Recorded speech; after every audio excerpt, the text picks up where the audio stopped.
Today's day 20 out of 365 days. This is my 1-year challenge. This is a tutorial, learn how to make a 3D note. I'll be putting this note in my game so the player can pick it up. I made it using Blender, Substance Painter, and Photoshop. Here's some in-game footage of what the final product looks like. Well, hello there. Today I'm switching up my routine and filming this after my productive day. So I've got my adult beverage. I'm going to read my affirmation brought to you by The Daily Stoic. Today is November 11th. Wow, it's November 11th, 2023. 11/11/23. It is exactly 12 years since Skyrim released. Just giving that nerd shout out. Fusroda.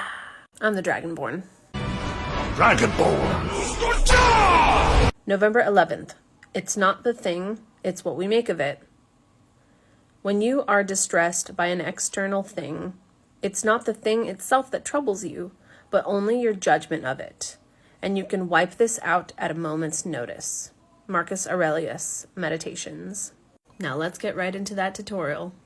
First, we're going to open Blender. It's a 3D modeling program and it's free to download. I started by putting in an item that we already have in our world so I can get the scale right. Then I added a plane, and now I'm going to size it down and rotate it. I'm going to add edges by hitting Control R and rolling up with the mouse wheel in order to add more edges. I'll do this vertically and horizontally. I'm doing this so that I have extra edges and vertices to shape the piece of paper to make it look worn and torn on the edges. I'm going to continue to manipulate the vertices and edges to make it look worn to my liking. Now I'm going to duplicate my viewport. I'll open the UV editor on the right viewport. I'm going to click the new button to create a new image in the UV editor. I'm going to name it, then make sure my resolution is where I want it. And in the generation type dropdown, I will select UV grid. We're going to attach the grid to the mesh. It'll make sure the text isn't crooked. Open shader editor in the right viewport. Now we need to add a material to our mesh. I'm going to go to material properties and click new and name the material. Now we need to link our checker grid to our mesh. We'll click on add, then texture, then checker texture. In the dropdown, we'll select the grid image that we created. Now you link the color node to the base color node. And in the left viewport, you will click on the image that says viewport shading on the top right. That will show the checkers on your mesh. In the left viewport, you can see the image isn't straight. Fix this by hitting A to select the entire mesh, then click U and hit unwrap. Now the checkers on the left are straight. You'll click File, Export FBX in order to save out your work. Additionally, in the UV editor viewport, you'll go to UV, then Export UV Layout. You'll save this image, and I'll show you why later once we get into Photoshop. It's going to save a wire image of your mesh in PDF form. Then you'll start a new file in Substance Painter. You'll click on the Select button and find your FBX. Then hit OK. This starts a new file. First thing we're going to do in Substance Painter is bake our materials. That way, when we export the materials, we'll have 3 maps for Unreal Engine. I'm going to keep this basic paint layer that opens up by default with Substance Painter, but I'm going to rename it. Now I'm going to add a smart material. This particular one called paper I found on Adobe Substance Share website. After messing with the presets, I got the paper to look crinkly like I wanted to.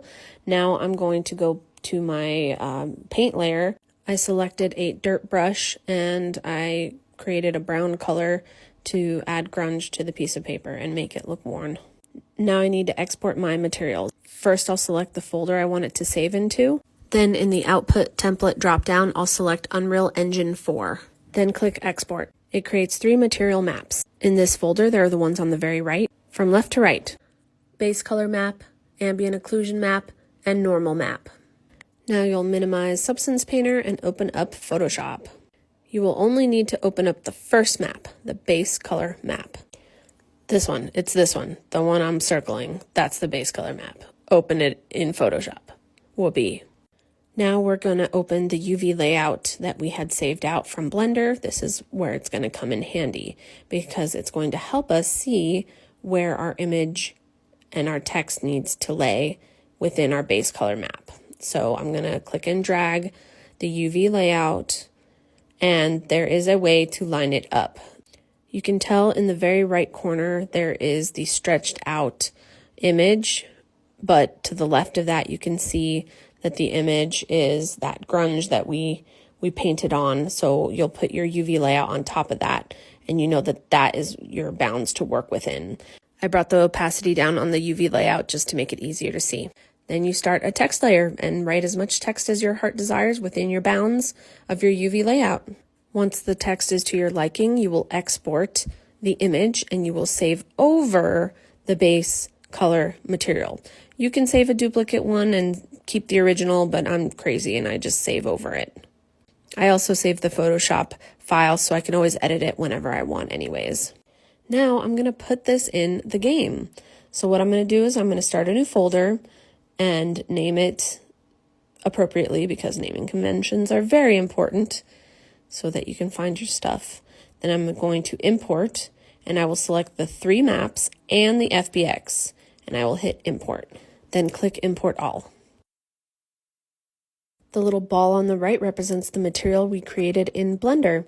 We're going to double click on that, and we're going to add the 3 maps.